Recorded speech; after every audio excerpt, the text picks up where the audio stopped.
Welcome to New TV Telugu. ఇప్పుడు Telangana top 10 చూద్దాం. Kodada MLA Padmavathi Uttam కోదాడలోని రైస్ మిల్లర్స్ భవన్లో సిరి ఫౌండేషన్ ఆధ్వర్యంలో ప్రకృతి వ్యవసాయంపై జరిగిన సదస్సులో మాట్లాడుతూ ప్రకృతి వ్యవసాయం చేయడం ద్వారా భవిష్యత్తు తరాలను ఆరోగ్యాలను కాపాడుకోవాలని రైతులకు సూచించారు. ఈ సందర్భంగా వినూత్న పద్ధతుల్లో వ్యవసాయం చేస్తున్న కొందరిని గుర్తించి ఎమ్మెల్యే చేతుల మీదుగా ఉగాది పురస్కారాలు అందజేశారు. ఈ కార్యక్రమంలో నిర్వాహకులు మూలుగురి గోపి, వార్డు కౌన్సిలర్ గుండపు నేని పద్మ నాగేశ్వరరావు, రమేష్ పాల్గొన్నారు. మెదక్ జిల్లా పాపన్నపేట మండలంలోని నాగసానిపల్లి గ్రామంలోని 7 ఫైళ్ల దుర్గాభవాని అమ్మవారి ఆలయంలో అమ్మవారిని ప్రత్యేకంగా అలంకరించారు.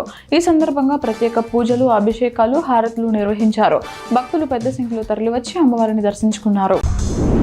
కొమరంభీం జిల్లా సిర్పూర్, ఆసిఫాబాద్లోని రెబ్బన మండలం ఇంద్రనగర్లోని శ్రీ కనకదుర్గాదేవి శ్రీ మహంకాళి దేవస్థానంలో ఏప్రిల్ 2-3 తేదీలలో మహంకాళి జాతర నిర్వహించనున్నారు.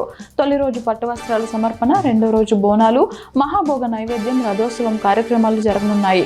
భక్తులు అధిక సంఖ్యలో పాల్గొని జాతరను విజయవంతం చేయాలని నిర్వాహకులు కోరారు. తెలంగాణ శాసనసభ ఆవరణలో నూతనంగా ఏర్పాటు చేసిన తెలంగాణ తల్లి విగ్రహాన్ని గవర్నర్ శివప్రతాప్ శుక్లా ఆవిష్కరించారు.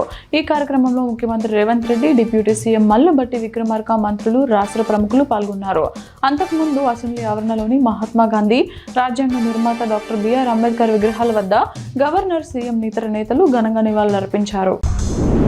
బీఆర్ఎస్ ఎమ్మెల్యేలు, ఎమ్మెల్సీలు అమరవీరుల స్తూపం వద్ద ప్లకార్డులు పట్టుకొని 6 గ్యారంటీలకు బడ్జెట్లో నిధులు కేటాయించాలని, చట్టబద్ధత కల్పించాలని నిరసన తెలిపారు. పింఛన్లు పెంచే మాట మరిచి పెద్దవాళ్ల నడ్డి విరిచారని ప్రభుత్వంపై విమర్శలు గుప్పించారు. మహాలక్ష్మి పథకం గురించి మరిచి మహిళలను నట్టేట ముంచారని కేటీఆర్ ఆగ్రహం వ్యక్తం చేశారు. మరికొద్దిసేపట్లో తెలంగాణ అసెంబ్లీ బడ్జెట్ సమావేశాలు ప్రారంభం కానున్నాయి. ఈ నేపథ్యంలో బీఆర్ఎస్ శాసనసభ్యులు, శాసనమండలి సభ్యులు గన్ పార్క్లోని అమరవీరుల స్తూపం వద్ద నివాళులు అర్పించనున్నారు. సమావేశాలు తొలి రోజు ఉదయం గవర్నర్ ప్రసంగం అనంతరం సభ వాయిదా పడనుంది. గోషా మహల్, కార్వాన్ సర్కిళ్లలో జీహెచ్ఎంసీ కమిషనర్ ఆర్వి కర్జన్ సోమవారం ఆకస్మిక తనిఖీలు నిర్వహించారు. ప్రజాపాలన, ప్రగతి ప్రణాళికలో భాగంగా పారిశుద్ధ్యం, అభివృద్ధి పనులను పరిశీలించారు. భగత్ సింగ్ జంక్షన్ అభివృద్ధి పనులు, ఇందిరమ్మ క్యాంటీన్, ప్రజా మరుగుదొడ్ల నిర్వహణను తనిఖీ చేశారు. అంబేద్కర్ కమ్యూనిటీ హాల్ వద్ద ఆక్రమణలు తొలగించి ఉగాది నాటికి ప్రారంభానికి సిద్ధం చేయాలని అధికారులకు ఆదేశించారు. కరీంనగర్ జిల్లా శంకరపట్నం మండలంలోని అంబేద్కర్ చౌరస్తా వద్ద సిపిఐ పార్టీ మండల కార్యదర్శి పిట్టల సమ్మయ్య ఆధ్వర్యంలో గ్యాస్ సిలిండర్ ధరల పెరుగుదలకు నిరసన తెలిపారు. ఇరాన్పై అమెరికా, ఇజ్రాయెల్ యుద్ధం, కేంద్ర బీజేపీ ప్రభుత్వ విధానాల వల్ల ధరలు పెరిగి ప్రజలు ఇబ్బందులు పడుతున్నారని ఆయన విమర్శించారు. వెంటనే ధరలు తగ్గించాలని డిమాండ్ చేశారు. పాల్వంచ శ్రీనివాసగిరిలోని శ్రీ వెంకటేశ్వర స్వామి ఆలయంలో జరిగిన స్వామివారి కళ్యాణ మహోత్సవానికి రాజ్యసభ సభ్యుడు వద్దిరాజు రవిచంద్ర హాజరై ప్రత్యేక పూజలు నిర్వహించారు. ఈ సందర్భంగా ఆలయానికి భక్తులు వెళ్లేందుకు రహదారి సౌకర్యం కల్పించేందుకు ఎంపీ ఫండ్స్ ప్రత్యేక నిధుల నుంచి 1.50 కోట్లు మంజూరు చేస్తున్నట్లు ఆయన ప్రకటించారు. అవసరమైతే మరిన్ని నిధులు కూడా అందజేస్తామని ఆయన పేర్కొన్నారు.